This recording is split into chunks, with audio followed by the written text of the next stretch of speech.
अस्सलाम वालेकुम ख़वातीन और हज़रात, ये कहानी है पाकिस्तान की तारीख के सबसे बड़े टेक स्कैम की।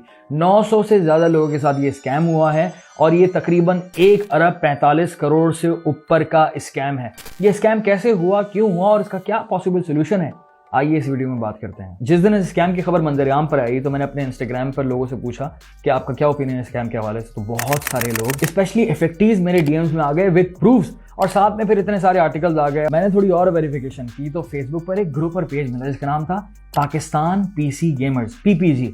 वहां पर काफी सारे विक्टिम्स के पोस्ट थे। इस स्कैम के एविडेंसेस तो काफी सारे मिल गए थे, लेकिन मुझे फिर भी कंफर्म नहीं था, मैं श्योर नहीं था इस वीडियो के हवाले से। लेकिन एक हफ्ते से ज्यादा हो गया और अब मैंने रियलाइज किया कि नहीं यार, ये स्कैम बहुत बड़ा है, ये मसला बहुत बड़ा है, वीडियो बनानी पड़ेगी। तो हम बात करते हैं इन स्कैमर्स की। इस तारीखी स्कैम में टेक की 2 कंपनीज इन्वॉल्व हैं। हम पहले बात करेंगे पहले स्कैमर की। इस कहानी को थोड़ा पीछे से लेके चलते हैं। कोविड के टाइम पर सिलिकॉन चिप की बहुत ज्यादा शॉर्टेज हो गई थी और सिलिकॉन चिप इस्तेमाल होती है ग्राफिक कार्ड में। ग्राफिक कार्ड जो है उस वक्त अगर 50,000 रुपए का था, वो तकरीबन 1-1.5 लाख रुपए से ऊपर का हो गया था। उसमें डिफरेंट कैटेगरीज आ गई थी, लेकिन 2-3 गुना इजाफा हो गया था। ग्राफिक कार्ड पीसी में लगता है और ये बहुत जरूरी होता है, एक गेमर के लिए लाजमी होता है और एक एडिटर और ग्राफिक डिजाइनर के लिए, जिसको हम फ्रीलांसर भी कहते हैं। और पाकिस्तान इस वक्त दुनिया का 4था सबसे बड़ा मुल्क है फ्रीलांसर। तो ये स्कैम हुआ इतनी बड़ी फ्रीलांसर इंडस्ट्री और गेमिंग इंडस्ट्री के साथ। अब एंट्री होती है हमारी पहली स्कैम कंपनी की, जिसका नाम है जिप टेक, जो बेहतरीन क्वालिटी के सस्ते दामों के ग्राफिक कार्ड्स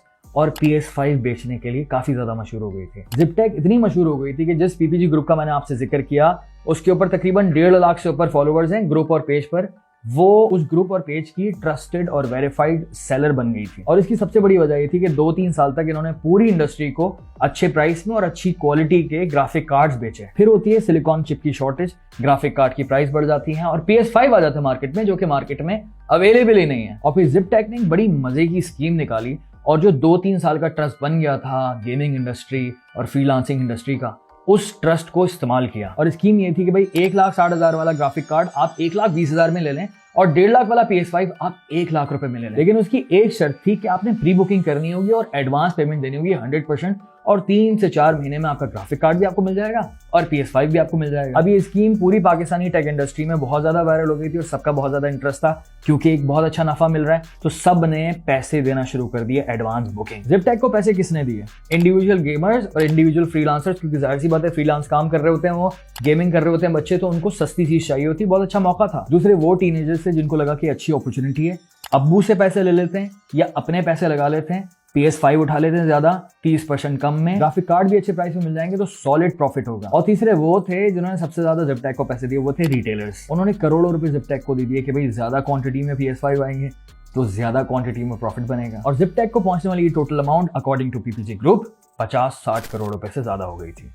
अब एंट्री होती है हमारे सेकंड स्कैमर कंपनी की, जिसका नाम है एब्सोल्यूट टेक, जिसका एग्जैक्टली सेम बिजनेस मॉडल है। इवन पीपीजी ग्रुप के मुताबिक ये दोनों कंपनी के ओनर्स आपस में दोस्त थे और अपनी बिजनेस एक्टिविटीज के लिए एक दूसरे के अकाउंट इस्तेमाल करते थे। एब्सोल्यूट टेक का भी एग्जैक्टली जिप टेक वाला सीन है, सेम बिजनेस मॉडल है। 2-3 साल तक ट्रस्ट बनाकर रखा पूरे पाकिस्तानी मार्केट में और फिर फेंका अपना इक्का। प्री बुकिंग 100% एडवांस वाला इक्का कि भाई iPhone 13 Pro चाहिए तो 2,20,000 रुपए वाला आईफोन आपको मिल जाएगा 1,80,000 रुपए में। अभी 100% आपने पैसे देने और 3-4 महीने बाद आपके पास आपके हाथ में आपका iPhone 13 Pro आ जाएगा। पर आईफोन आपको 40,000 रुपए बचेंगे भाई, और आईफोन तो ईद की मिठाई की तरह बिकता है। अब एब्सोल्यूट टेक को पैसे किसने दिए? सबसे ज्यादा पैसे इनको रिटेलर्स ने दिए। उसके बाद जिसको अपना आईफोन इस्तेमाल करना था, अपने लिए खरीदना था, उसने। और तीसरे लोग वो थे जो कि इन्वेस्ट करके अच्छा प्रॉफिट कमाना चाहते थे, वालिदैन से पैसे लेने वाले, दोस्तों से, भाइयों से पैसे लेने वाले, वो टीनेजर बच्चे थे। इंटरेस्टिंग बात यह कि जिप टेक और एब्सोल्यूट टेक का गेम साथ चल रहा है, दोनों 4-5 महीने की बात कर रहे हैं और फिर एक वक्त आता है, अप्रैल की कोई डेट थी, कि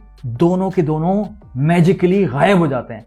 बिल्कुल सफाई हस्ती से मिट गए, ना फोन लग रहा है ना कुछ लग रहा है, गायब, पता ही नहीं कहां है, आज तक नहीं पता चला। अकॉर्डिंग टू पीपीजी ग्रुप कहा यह जा रहा है कि जिप टेक के ओनर जो हैं वो टर्की में और एब्सोल्यूट टेक का कुछ नहीं पता। और इन दोनों की मुश्तरका स्कैम की अमाउंट है 1 अरब 45 करोड़ रुपए से ज्यादा, मुझसे बोला नहीं जा रहा। ये प्री बुकिंग वाले बिजनेस के ऊपर मेरा अपना एक ओपिनियन है और काफी सारे उलमा इस प्री बुकिंग वाले बिजनेस को नाजायज करार देते हैं। क्यों? उसका सिंपल सा रीजन ये है कि चाइना से आपने माल मंगवाया, किसी भी मुल्क से मंगवाया, जब तक आपके हाथ में माल नहीं है आप पहले से पैसे डिसाइड ही नहीं कर सकते। आपको इकोनॉमी का नहीं पता, आपको नहीं पता कि डॉलर कब ऊपर चला जाए, शंघाई में कोविड की वजह से लॉकडाउन चल रहा है, शिपमेंट्स डिले हो रही हैं, आपके हाथ में माल नहीं है, आप कैसे वादा कर सकते हैं। और पाकिस्तान में सिर्फ ये टेक की फील्ड का मसला नहीं है, पाकिस्तान में हर फील्ड में इस तरह के इंपोर्टर्स मौजूद हैं। ये इंपोर्टर्स दूसरों के पैसों से पैसा कमाने वाले बरसाती मेंढक होते हैं। पाकिस्तान की हर इंडस्ट्री में इस तरह के स्कैम इंपोर्टर्स होते हैं, आते हैं, लोगों को चकमा देते हैं और फिर भाग जाते हैं। तो मेरा आपको मशवरा है कि पाकिस्तान में आप जो भी बिजनेस कर रहे हैं, कभी भी प्री बुकिंग वाला बिजनेस आप मत कीजिएगा तब तक जब तक आपके हाथ में वो चीज ना हो। चाहे लैंड हो, कोई सामान हो, आपके हाथ में होना चाहिए, तब आप प्री बुकिंग कर सकते हैं। कुछ यूट्यूबर्स को भी क्रिटिसाइज किया जा रहा था कि उन्होंने ZipTech और एब्सोल्यूट की मार्केटिंग की, लेकिन उन यूट्यूबर्स के साथ भी स्कैम हो गया। अगर उनके साथ स्कैम नहीं भी होता तब भी उनको क्रिटिसाइज करना लॉजिकल नहीं है, क्योंकि हमारे पास जो भी ब्रांड आता है हम खुद इस्तेमाल करते हैं, फिर उसको प्रमोट करते हैं, एडवर्टाइज करते हैं। लेकिन मसला है कि सामने वाले ब्रांड की नीयत का हमें नहीं पता।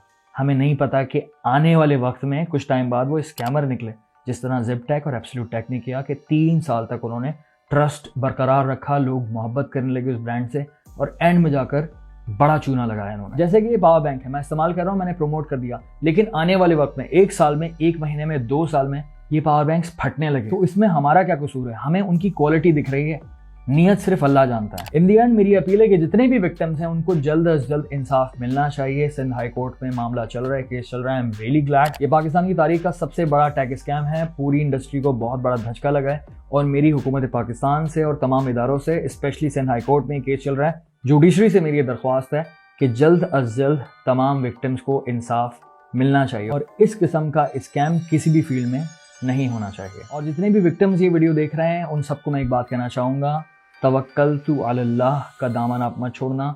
इंशाल्लाह जो होगा आपके हक में बेहतर होगा। पूरी कोशिश करनी है और फैसला अल्लाह के हाथ में छोड़ देना है। खुश रहें, दुआ में याद रखें। फी अमान अल्लाह।